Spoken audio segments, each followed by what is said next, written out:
지난주에 우리는 아브라함이 기근 때문에 애굽에 내려가서 자신의 아내를 누이라라고 해서 자신의 목숨을 건질 줄 알았는데 오히려 아내를 애굽의 바로 왕의 왕비로 빼앗길 뻔했던 것을 살펴볼 수 있었습니다. 자신의 계획과 생각대로 그 일을 진행했지만 손쓸 수 없는 애굽의 왕이 자신의 아내를 왕비로 삼으려고 하는 그 계획을 통해서 아무것도 할 수 없을 때 하나님께서 바로 왕에게 큰 재앙을 내리셔서 아브라함과 사례를 지키시는 것을 우리가 살펴볼 수 있었죠. 바로 왕이 왜 나에게 어찌하여 이렇게 계속해서 말하면서 빨리 이 양과 소와 노비와 낙타를 줄 테니 빨리 가지고 내 나라를 떠나라라고 하는 것을 우리가 살펴볼 수 있었습니다. 그렇다면 오늘 이 애굽에서 나온 그 아브라함이 어떻게 하나님을 믿으며 나아가는지 오늘 말씀을 우리 함께 살펴봤으면 좋겠습니다. 첫 번째로 아브라함은 베델에 이르러서야 다시 여호와의 이름을 불렀다라는 거예요. 우리 1절에서 4절 함께 읽겠습니다. 시작. 아브라함이 애굽에서 그와 그의 아내와 모든 소유와 롯과 함께 네겝으로 올라가니 아브라함의 가축과 은과 금이 풍부하였더라. 그가 네겝에서부터 길을 떠나 베델에 이르며 베델과 아이 사이 곧 전에 장막 쳤던 곳에 이르니 그가 처음으로 제단을 쌓은 것이라. 그가 거기서 여호와의 이름을 불렀더라. 아멘. 애굽에서 나왔어요. 근데 아브라함에게 집중하는 게 아니라 뭐라 그럽니까? 애굽에서 그와 그의 아내와 모든 소유와 롯과 함께 네겝으로 올라갑니다. 네겝은 바로 애굽의 바로 오른쪽이에요. 네겝으로 올라갔어요. 근데 뭐라면 2절에 보면 아브라함에게 가축과 은과 금이 풍부하였더라. 아브라함이 뭐 했더라가 아니라 아브라함이 바로 왕의 말대로 네겝으로 애굽을 나와서 네겝으로 옮겨갔는데 지금 아브라함에게 은과 금이 가축이랑 풍부했다라는 것을 지금 강조하고 있더라고요. 왜 은과 금과 가축이 풍부했다라는 것을 왜 제일 먼저 말할까요? 이거는 이제 뒤에 나중에 보면 살펴볼 수가 있습니다. 그리고 뭐라 그럽니까? 네겝에서부터 길을 떠나가지고요 베델이라는 곳에 도착했습니다. 딱 그곳에 도착하니까 거기가 뭐 하는 거예요? 베델과 아이 사이 전에 장막을 쳤던 곳에 도착하게 되는. 전에 살았던 그 집에 지금 도착했다라는 거예요. 그리고 거기가 뭐라 그래요? 처음으로 제단을 쌓은 곳이래요. 하나님께 제단을 쌓고 하나님께 기도드렸던 그 곳에서 지금 4절에 보면 아브라함이 뭐 합니까? 그가 거기서 여호와의 이름을 불렀더라. 애굽을 떠나서요. 우리가 지난주에 살펴봤잖아요. 바로 왕은 아무것도 잘못한 게 없는데 아브라함을 지키시기 위해서 지금 바로 왕에게 큰 재앙을 내리셨죠. 그래서 빨리 나가 해가지고 그런 은혜를 경험했는데도 불구하고 지금 아브라함은요 이게 하나님으로 인해서 이 일들이 펼쳐졌다라는 것을 아는 거예요? 모르는 거예요? 알았으면 나오자마자 하나님께 바로 제단을 쌓았을 것 같아요. 아니면 여호와의 이름을 불렀을 것 같아요. 그러나 네겝과 베델에 처음 장막을 쳤던 곳, 처음 제단을 쌓았던 그곳에 이르러서야 여호와 하나님의 이름을 불렀다라는 것을 볼 때 아브라함은요 네겝 베델에 이르를 때까지 아브라함은 하나님의 약속을 기억하지도 못했다라는 거예요. 아니 오히려 하나님 없는 삶을 계속해서 살았다라는 거죠. 그러나 그가 처음으로 제단을 쌓은 곳, 그곳에서 뭐 합니까? 지금 여호와의 이름을 불렀다라고 성경은 말한다.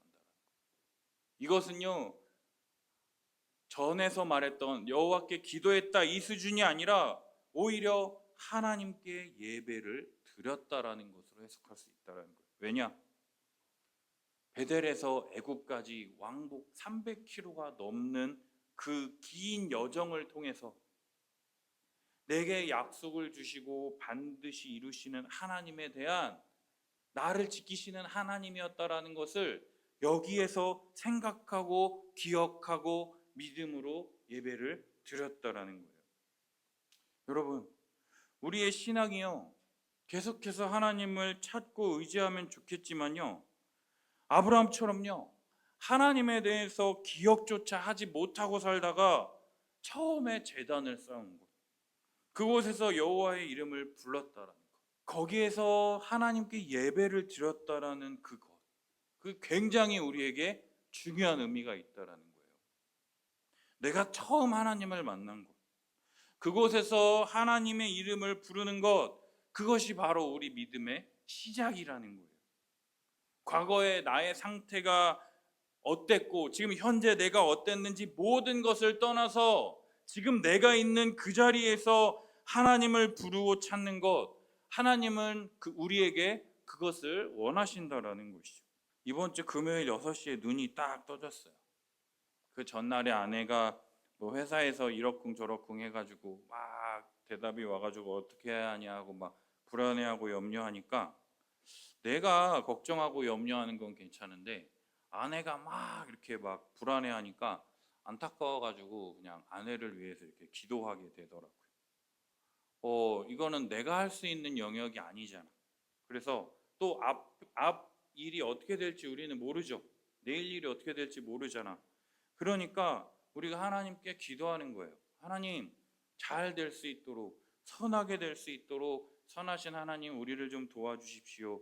하나님께서 우리 가정을 인도해 주시고 내가 처음 가졌던 내가 바라고 원하는 것이 아니라 하나님이 원하시는 대로 우리 가정이 하나님의 영광을 위하여 하나님의 뜻대로 살아가는 가정이 될 수 있도록 하나님이 우리에게 주셨던 그 처음 마음과 처음 생각으로 하나님 우리를 선하게 인도하여 주시옵소서 이렇게 기도를 했어요.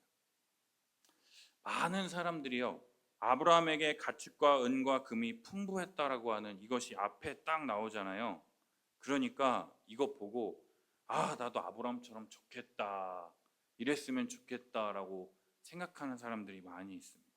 여러분들도 그렇죠. 가축과 은과 금이 풍부했더라. 내가 실수했는데도 하나님이 내게 이런 복을 주셨으면 좋겠다. 이런 생각들을 할 수 있습니다. 그러나 아브라함이 지금 가진 이 부는요.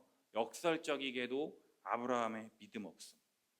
연약한 믿음에도 약속을 주시고 약속하신 바를 신실하게 이루시는 하나님의 열심을 확인할 수 있는 장면이라는 거예요. 믿음이 없는 연약한 아브라함에게 눈에 보이는 가축과 은과 금을 통해서 약속하신 바를 이루시는 하나님이라는 것을 우리들에게 지금 보여주신다라는 거예요. 아브라함이 그 가축과 은과 금을 볼 때마다 이건 내가 잘해서 한 게 아니라 하나님이 내게 주셨지 라는 것을 떠올릴 수밖에 없다라는 것이죠.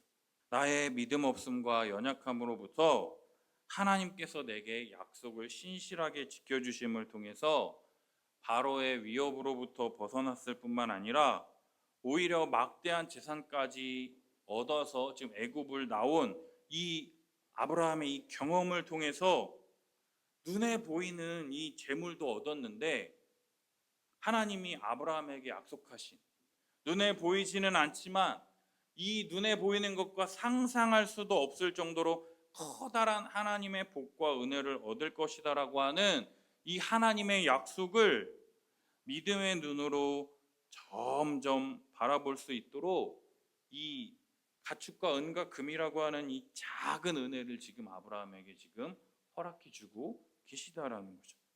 이것을 통해서요 아브라함의 믿음이 차츰차츰 조금씩 자라기 시작한다라는 거예요. 여러분 우리는요 부가 많으면 좋을 것 같은데요. 근데 아까 말했던 것처럼 이 부 때문에 부가 많음을 통해서 지금 문제가 발생하는 것을 볼 수가 있습니다. 그것이 뭡니까? 우리 5절과 6절 한번 읽어볼까요? 시작. 아브라함의 일행 롯도 양과 소와 장막이 있으므로 그 땅이 그들이 동거하기에 넉넉하지 못하였으니 이는 그들의 소유가 많아서 동거할 수 없었음이라. 7절도 읽어볼까요?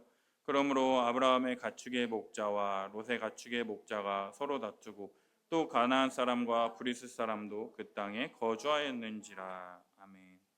아브라함이 베델과 아이 사이 가나안 땅에 도착했어요. 근데 우리가 살펴봤듯이 그곳은요 빈 곳이 아니었죠. 누가 살고 있었어요? 가나안 사람들이 살고 있는 것이었습니다. 그리고 그곳에서 아브라함은 뭐예요? 이방인이에요. 나그네. 그리고 그 땅이 좁습니다. 왜냐하면 그들의 소유가 많아서 동거할 수가 없게 된다라는 거죠. 아브라함만 가축과 양과 소와 노비와 낙타와 은과 금이 있는 게 아니라 누구도 있는 거예요? 롯도 양과 소와 장막이 있다라는 거죠. 그러니까 그 좁은 땅에 아브라함이 이렇게 많은 걸 가지고 있는데 누구도 그만큼 있는 거예요? 롯도 그만큼 가지고 있는 거예요. 그러니까 뭐라 그럽니까? 그 땅이 그들이 동거하기에 넉넉하지 못하였습니다. 이는 그들의 소유가 많아서 동거할 수 없었습니다. 그러니까 어떻게 됩니까? 아브라함의 가축을 다스리는 목자와 롯의 가축의 목자가 서로 싸우는 거예요. 근데 그뿐만 아니라 또 누구랑 싸우는 거예요? 가나안 사람과 브리스 사람과도 막 싸우는 거예요. 뭐 때문에 싸우는 거예요? 풀 때문에, 물 때문에. 양을 먹여야 될 거 아니에요. 가축을 먹여야 될 거 아니에요. 근데 여러분 되게 한심한 게 뭐냐면 오늘 아침에도 지성이하고 지민이하고 막 싸우면서 오는 거예요. 누웠는데 뭐 넘어왔느니 안 넘어왔느니 막 그거 가지고 되도 않는 거 가지고 싸우는 거예요. 여러분들도 똑같죠. 똑같은 거예요. 지금 아브라함이 가축들이 물을 먹으면 누가 못 먹는 거예요? 롯의 가축들이 물을 못 먹는 거죠. 풀을 다 먹어버려. 그럼 누가 못 먹는 거예요? 다른 사람의 가축들이 이 풀을 못 먹게 되는 거죠. 그러니까 아브라함이요 롯에게 지금 이렇게 말하는 거예요. 우리는 한 친족 아니냐? 우리 한 가족이잖아. 그러니까 너나 나나 그리고 내 목자나 네 목자나 서로 다투게 하지 말자. 봐봐. 야 여기 옆에 풀 많잖아. 그러니까 네 앞에 온 땅이 있지 않냐? 나를 떠나거라. 네가 좌하면 나는 우하고 네가 우하면 나는 좌하리라. 따라서 아브라함이 롯에게 제안했다라는 거예요. 근데 여러분 생각해 보세요. 장유유서란 말이 있어요. 그게 무슨 뜻이죠? 나이 든 사람 먼저 존대한다라는 게 유교 문화인 우리나라에서 굉장히 중요하죠. 나이 든 사람이 그럼 먼저 아브라함이 내가 여기를 할 테니까 너 저로 가라라고 하면 네 알겠습니다 이래야 되거든요. 근데 지금 아브라함이 지금 뭐 하는 거예요? 나를 떠나가라 하면서 뭐예요? 네가 좌하면 나는 우하고 네가 우하면 나는 좌하리라. 아브라함은요 지금 땅을 선택하는 이 선택권을 롯에게 지금 먼저 양보하고 있다는. 여러분들 생각해 보세요. 내가 양과 소를 키우는 목자라고 한번 생각을 해보세요. 풀이 많은 곳이 좋겠어요? 풀이 적은 곳이 좋겠어요? 물이 많은 게 좋겠어요? 물이 없는 게 좋겠어요? 많은 게 좋잖아요. 근데 지금 그 선택권을 롯에게 넘기고 나는 다른 데를 선택하겠다라고 하는 정말로 이상한 이 선택을 양보하고 있다라는 거죠. 이전에 애굽에서 했던 일을 한번 생각해 보자고요. 아내를 누이라고 방패 삼아서 겨우겨우 목숨을 부지하려고 했던 이 부끄러운 그 인생에서 하나님의 그 약속을 믿고 하나님께 예배드렸던 그 아브라함이요. 내가 좌하면 나는 우하고 네가 우하면 나는 좌하리라. 마치 자기 땅인 것처럼 롯에게 지금 약속을 하고 있다라는 거예요. 이것은요. 아브라함이 자기의 안전과 보존이 자신의 계획과 그 이익에 따라서 되는 것이 아니라 하나님이 약속하시고 반드시 이루시는 것을 맛보았기 때문에 경험했기 때문에 그렇다라는 거예요. 따라서 하나님이 지켜주시고 돌봐주시지 않는다면 자신은 아무것도 아니라는 것을 믿음으로 하나님이 약속하신 그 가나안 땅에 남아서 하나님 나라의 백성의 삶을 계속해서 살아가는 나그네 인생을 살기 시작한다라는 거예요. 아브라함이 지금 내 눈에 보기 좋을 때 거길 먼저 선택하는 게 아니라 내가 어디를 가든지 하나님이 나와 함께 하신다면 그곳이 나에게 천국이며 하나님 나라 복이라는 것을 믿게 되었다라는 거예요. 그러나 롯은 어떻게 선택합니까? 롯을 한번 볼까요? 우리 10절, 11절 한번 읽어보겠습니다. 시작. 이에 롯이 눈을 들어 요단 지역을 바라본즉 소알까지 온 땅에 물이 넉넉하니 여호와께서 소돔과 고모라를 멸하시기 전이었으므로 여호와의 동산 같고 애굽 땅과 같았더라. 그러므로 롯이 요단 온 지역을 택하고 동으로 옮기니 그들이 서로 떠난지라. 아멘. 롯이 눈을 들어 요단 지역을 바라보니요, 뭐라 그럽니까? 온 땅에 물이 넉넉하니. 그리고 뭐라 그래요? 여호와의 동산 같고 애굽 땅과 같았다. 그러니까 롯은 당연히 어디를 선택하는 거예요? 요단 온 지역을 선택하고 동으로 옮기고 그들이 서로 떠나게 됩니다. 근데 지금 아브라함은 어떻게 됐는지 12절도 한번 읽어볼 거예요. 시작. 아브라함은 가나안 땅에 거주하였고 롯은 그 지역의 도시들에 머무르며 장막을 옮겨 소돔까지 이르렀더라. 13절도 읽어볼게요. 소돔 사람은 여호와 앞에 악하며 큰 죄인이었더라. 롯이 눈을 들어 요단 지역을 바라보니까 소알이라고 하는 그 지역까지, 말 그대로 이만큼이 아니라 이만큼 물이 넉넉한 거예요. 물이 많으니까 뭣도 많겠어요? 풀도 많겠죠. 양과 소를 키우기 딱이고, 그 양과 소를 키우기 위해서 많은 사람들이 물이 있는 곳으로 모여드니까 사람들이 많아서 살기 좋고 편한 곳이다라고 느꼈다라는 것이죠. 그러나 성경은 뭐랍니까? 10절에 보면 여호와께서 소돔과 고모라를 멸하시기 전이었으므로. 13절 소돔 사람은 여호와 앞에 악하며 큰 죄인이었더라. 소돔과 고모라는요, 나중에 뒤에 보면은요, 성경에 계속해서 보면 음란과 죄악으로 가득한 도시를 나타내는 상징과도 같은 곳입니다. 우리의 눈으로 보기에는요, 여호와의 동산 같고 애굽 땅과 같아 보이는 곳이 하나님 보시기에는요, 악하며 큰 죄인이었더라라고 성경이 말하고 있다라는 거예요. 롯은요, 그곳을 선택해서 동쪽으로 옮겨가서 그들이 서로 떠나게 됩니다. 롯은 자신의 안목을 믿고 세상의 풍요를 쫓아갔지만 결국엔 영적인 파멸의 길로 들어가게 됐다라는 거죠.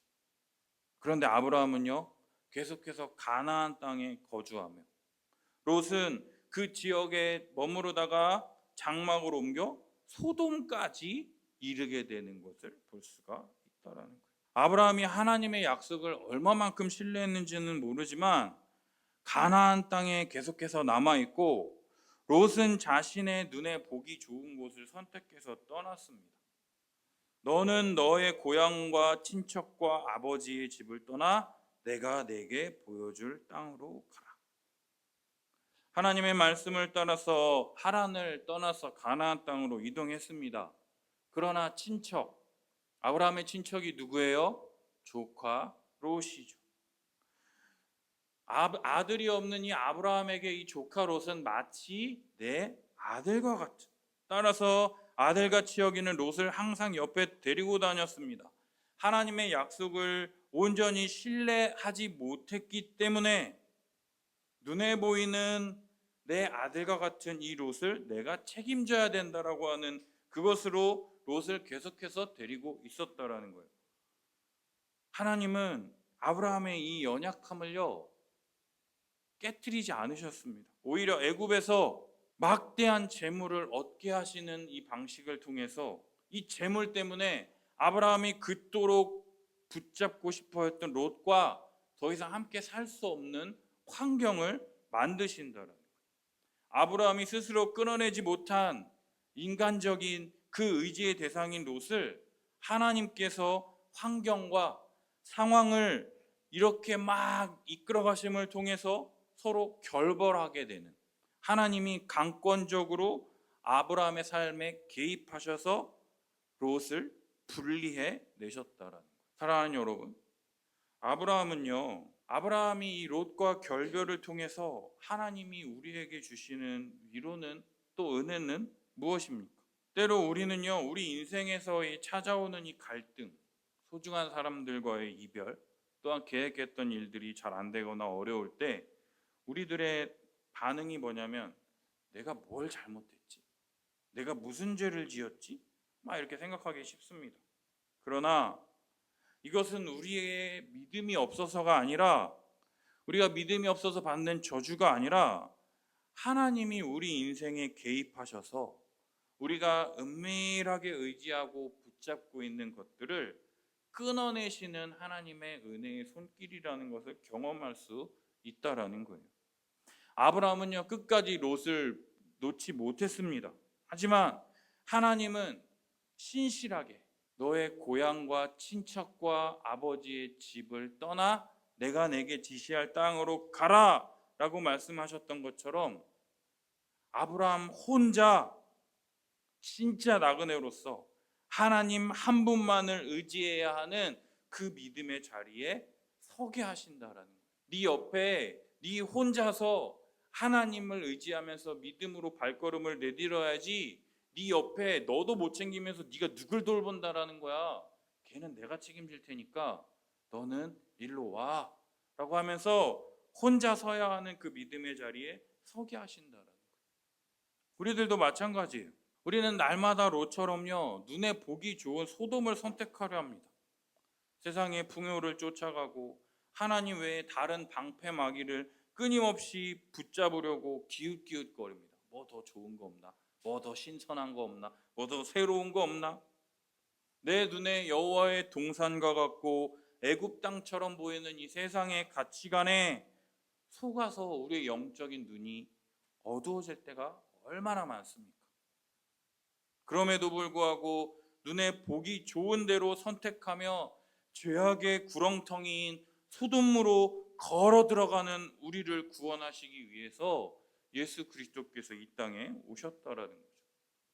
예수님은 우리가 받아야 될 잘못된 안목 때문에 우리가 당해야 할 소돔의 심판과 저주를 십자가에서 하나도 빠짐없이 다 받으셨다라는 거예요.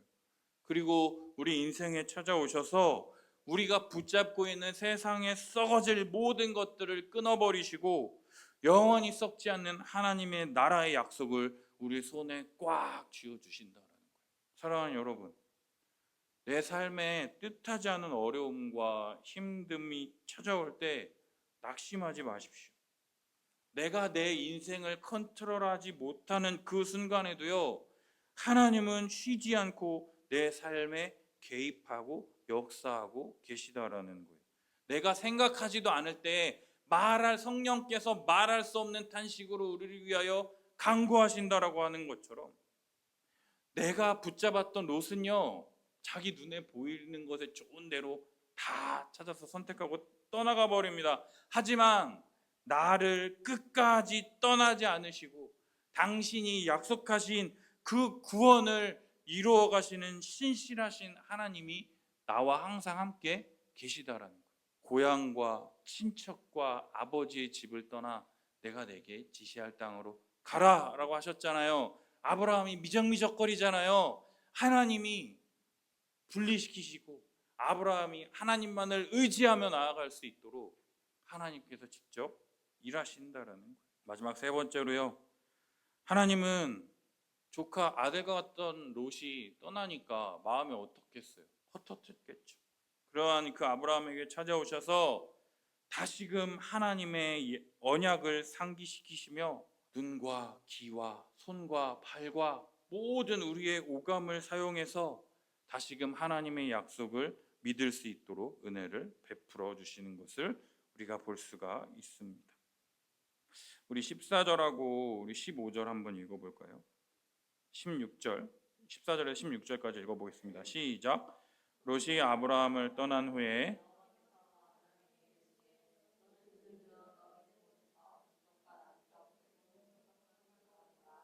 보이는 땅을 내가 너와 내 자손에게 주리니 영원히 이르리라. 내가 내 자손이 땅의 티끌 같게 하리니 사람이 땅의 티끌을 능히 셀 수 있을진데 내 자손도 세리라. 아들처럼 여겼던 조카 롯이 떠나 상실한 마음 가운데 있는 이 아브라함에게 하나님이 지금 찾아오셔서 뭘 하시느냐? 다시금 약속을 주신다는 거예요. 내가 너와 맺었던 그 약속 그거 다시 기억해 라고 말씀해 주시는 거예요. 그러면서 뭐라 그럽니까? 너는 눈을 들어 너 있는 곳에서 동서남북을 바라보라. 보이는 땅 너와 내 자손에게 줄 것이니 영원히 내 자손의 땅이 될 것이다. 그리고 내 자손이 땅의 티끌같이 땅의 먼지같이 많게 해주겠다. 그리고 또 뭐라 그러십니까? 17절 한번 읽어볼까요? 시작. 너는 일어나 그 땅을 종과 횡으로 두루 다녀보라. 내가 그것을 내게 주리라. 말씀으로만 이렇게 이걸 줄 거야 라고 해도 하나님은 반드시 이루시잖아요. 근데 지금 아브라함에게 뭐라 그러면 너는 일어나 그 땅을 가로로 세로로 막 밟아봐. 다녀봐. 그리고 네 눈으로 보고 거기에 공기도 한번 마셔보고 느낌도 한번 느껴보고 네가 할 수 있는 모든 것을 다 해봐. 내가 그곳을 너에게 주리라 라고 지금 말씀하고 계세요. 예전에는 내가 내게 보여질 땅으로 가라. 막연하고 눈에 본 적도 없고 뭔가 잡히지도 않았던 것들이요. 애굽에서 하나님이 그 약속을 주시고 아브라함이 믿었잖아요. 그리고 나아갔잖아요. 근데 그것 때문에 아브라함을 지키셨잖아요. 그죠? 목숨을 보존해 주시고 가축과 은과 금을 많이 가지고 나왔잖아요. 그것을 통해서 믿음이 정말 손톱만큼 생긴 이 아브라함에게 지금 하나님께서 동서남북 땅을 밟아보라, 바라보라 라고 말하실 뿐만 아니라 그것을 네 손과 발과 모든 것으로 만져보기도 하고 뭐하기도 해 다 해봐. 네가 경험하는 그 모든 그 땅을 내가 너에게 주리라. 눈으로 보고 듣고 경험하고 시청각 교육을 확실하게 해주심을 통해서 하나님의 약속을 이전보다 더 크게 믿게 되는 그 은혜를 지금 베풀어 주고 계시다라는 거죠. 이에 아브라함이 어떻게 합니까? 장막을요 옮깁니다. 어디로요? 헤브론에 있는 마므레 상수리 수풀에 이르러 거주하며 거기서 여호와를 위하여 제단을 쌓았더라. 이 놀라운 이 은혜를 경험한 이 아브라함은요 마침내 변화됐다라는 거예요. 내 생각과 방식대로 행했을 때 실패하고 손쓸 수 없는 일이 펼쳐짐을 통해서 비참함을 겪을 뻔했던 이 아브라함. 그러나 하나님을 의지할 때 그것이 나에게 최고의 장소인 것을 알기 때문에요. 마물의 상수리 수풀로 장막을 옮깁니다. 이게 어디냐면 해발 700에서 800m의 고산지대예요. 우리로 따지면 대관령 산지로 양과 소와 가축들을 이끌고 간다라는 거예요. 여러분, 소와 양들에게 풀과 물을 먹이려면 평지가 좋아요? 산이 좋아요? 물이 높은 데서 낮은 데로 흐르니까 낮은 데에 있어 평지에 또 풀들도 많이 자랄 거 아니에요. 산에 있으면 잡초가 많아요. 그리고 양 키우기도 산에 어렵잖아요. 양과 소와 가축을 키우려면 산지보다는 평야지대, 풀이 많은, 물이 많은 소돔 같은 지역을 찾아야 하지만 아브라함은요 이제는요 조건이 중요한 게 아니라 여호와 하나님께서 자신에게 약속하신 그 약속, 그것을 지키시는 분이라는 것과 동시에 나와 함께 하시는 하나님이 나와 함께 있다면 그것이 진정한 축복의 땅이라는 것을 고백하면서 거기에서 하나님을 위한 제단을 쌓고 하나님을 예배하는 아브라함의 믿음의 성숙을 볼 수가 있다라는 거예요. 믿음이 없었어. 그러나 처음 제단을 쌓았던 곳에서 하나님이 나를 지키셨어. 이 하나님은 믿을 만한 분이야 라고 했고 그 하나님이 내게 주신 약속 가나안 땅을 내게 줄 것이다라고 얘기했기 때문에 가나안 땅에 계속해서 머무르고 눈에 보기 좋을 대로 선택하는 롯과 다르게 가나안 땅에 머무르고 하나님이 나와 함께 하시면 어디에 있든지 나는 안전할 거야라고 하는 그 믿음으로 헤브론 상수리 수풀에 제단을 쌓고 하나님을 예배한다라는 거예요. 여러분, 하나님께서 아브라함에게요 동서남북을 바라보고 이 땅을 가로 세로 다 걸어보라고 하신 그 은혜가 오늘 우리들에게 어떻게 나타났나요? 아브라함에게 이 땅을 내가 내게 보여주는 그 땅을 가로 세로로 다 다녀봐, 만져봐, 경험해봐, 느껴봐 라고 했던 그것이 우리들에게 뭘로 주어져 있습니까, 여러분? 바로 예수 그리스도의 몸된 교회를 통해서 하나님의 나라를 만지고 경험해보고 밟아보라고 하나님이 우리들에게 은혜를 주셨다라는 거예요. 성경을 보면 예수님께서 제자들을 부르실 때 뭐라 그러느냐? 모든 것을 다 버려두고 따르라라고 말씀하십니다. 나 아버지 돌아가셔서 장례 치르고 장례 끝나면 갈게요 라고 하니까 예수님이 남은 자들로 장례 치르게 하고 너는 다 버려두고 나를 따르라라고 말씀하세요. 그렇게 하는 자에게 현세에 있어 지금 집과 형제와 자매와 어머니와 자식을 100배나 받되 박해를 겸하여 받고 내세의 영생을 얻게 될 것이다 라고 약속하셨습니다. 이 말씀은요, 우리가 전 재산을 다 바치고 혈육을 끊고 그래야 우리에게 복을 주시겠다라는 것이 아니라 세상의 소돔과 같은 조건들이 더는 내게 행복을 결정짓지 못할 만큼 예수 그리스도 안에서 주어지는 하나님 나라의 복이, 어마어마한 복이 우리들에게 압도적으로 풍성하게 부어질 것이다라고 하는 은혜의 약속이라는 거예요. 이 소돔의 이 조금 좋아 보이는 것, 이것과는 비교할 수 없는 엄청난 복과 은혜가 우리들에게 주어질 것이다라는 거죠. 우리가 예수 그리스도를 믿음으로 함께하는 교회 문을 딱 열고 들어오는 순간 예수 그리스도를 믿음을 통해서 많은 사람들과 형제 자매가 된다는 거예요. 예수 그리스도를 통해서 형제 자매가 되고 영적인 나의 부모와 자녀들을 선물로 받게 된다는 거예요. 그래서 교회 안에서 많은 사람들과 형제님 자매님 부르고 서로 내 아이처럼 사랑하며 돌봐주고 섬길 수 있게 된다는 거예요. 그래서 내 아이가 아님에도 불구하고 혼내기도 하고 또 잘 인도하기도 하고 품어주기도 하고 그런 일들이 펼쳐지게 된다는 거죠. 아브라함에게 가로와 세로로 땅을 밟으며 하나님의 약속을 느끼고 경험하고 체험하라고 하신 것처럼 오늘날 하나님은요, 교회 공동체 안에서요, 성도들이 서로 사랑하고 위로하고 함께 울고 웃는 그 삶의 자리를 통해서 하나님의 나라가 얼마나 실질적이고 풍성한지 우리의 눈으로 보고 느끼고 경험하고 만질 수 있도록 은혜를 허락해 주신다라는 거예요. 우리는요, 날마다 롯처럼요, 우리 눈에 보기 좋은 소돔을 날마다 바라보며 소돔을 나아가라고 하는 연약한 자들입니다. 세상의 유혹 앞에서 혼자 서 있으면요, 금세 두려워지고 또 아브라함처럼 소중한 내 아들처럼 여겼던 조카 롯이 떠나가니까 쉽게 헛헛해지는, 마음이 공허해지는 그러한 연약한 자라는 거죠. 그래서 하나님은요, 우리를 홀로 두지 않으시고 교회라고 하는 예수 그리스도를 머리로 예수 그리스도를 믿음으로 한 몸, 한 가족, 한 공동체 교회로 우리를 묶어주셨다라는 거예요.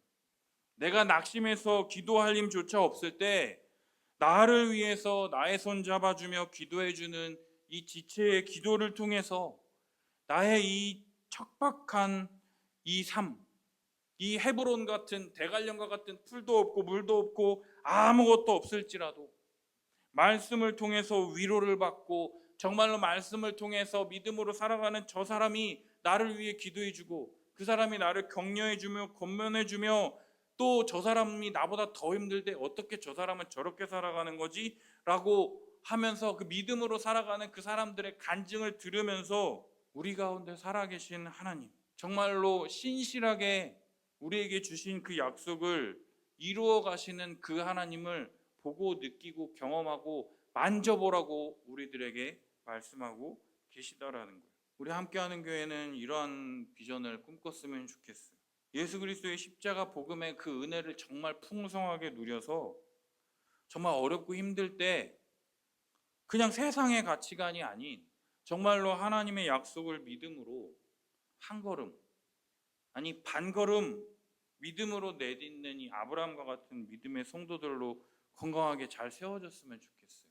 여러분들이 아브라함이 애굽에서 하나님을 생각하지 못하다가 그 처음 예배드렸던 그 자리에 와서 하나님의 이름을 부르고 그때 하나님을 찾았던 것처럼 그 아브라함의 그 작은 믿음, 한 걸음 내딛는 그 믿음을 통해서 하나님께서 아브라함에게 더 많은 것들을 보여주시고 하나님이 약속하신 것들을 이루어 가신다라는 거예요. 물론 이러한 믿음을 갖는 게 결코 쉽지 않습니다. 혼자일 때는 어렵지만 함께 할 때는 가능해요. 성경에 세 겹줄은 쉬 끊어지지 않는다라고 하는 그 말씀이 있습니다. 혼자서는요 작심삼일이에요. 하려다가도 무너지고 아무것도 못합니다. 그러나 예수 그리스도를 믿음으로 한몸된 이 교회 공동체 지체들과 함께 나아갈 때 내가 느끼지 못하는 것들을 다른 사람을 통해서 경험하는 거예요. 아 맞아 저랬지. 저런 하나님이지. 저 사람은 저렇게 하는 것처럼 나에게도 그런 은혜가 임했으면 좋겠다. 그런 것들 하나씩 정말로 예수 그리스도를 믿는 믿음으로 한 몸 한 가족 되어서 여기 있는 어느 한 사람도 소외되지 않고 한 걸음 한 걸음씩 나아갈 때 함께하는 교회가 하나님의 임재를 구하는 하나님만을 의지하는 예배자로 자라가게 될 것이다라는 거예요. 이번 한 주간 동안 삶의 자리에서 외롭고 지치고 힘들 때마다 나를 위해서 모든 것을 다 버리시고 영원한 기업을 우리에게 주신 예수 그리스도를 바라보셨으면 좋겠습니다.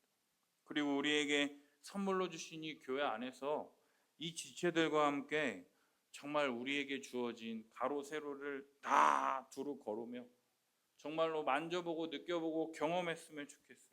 거룩의 열매를 함께 맺어가는 우리 성도들이 되었으면 좋겠어요. 이 사람들을 위해서 참기도 하고 인내하기도 하고 정말 사랑의 열매를 맺기도 하고 정말 이들을 위해서도 수고하기도 하고 또 이들을 위해서 기도하기도 하는 그러한 열매 맺는 한 주간의 삶을 살아가는 우리 성도님들이 되시길 예수님의 이름으로 축복합니다. 기도하겠습니다.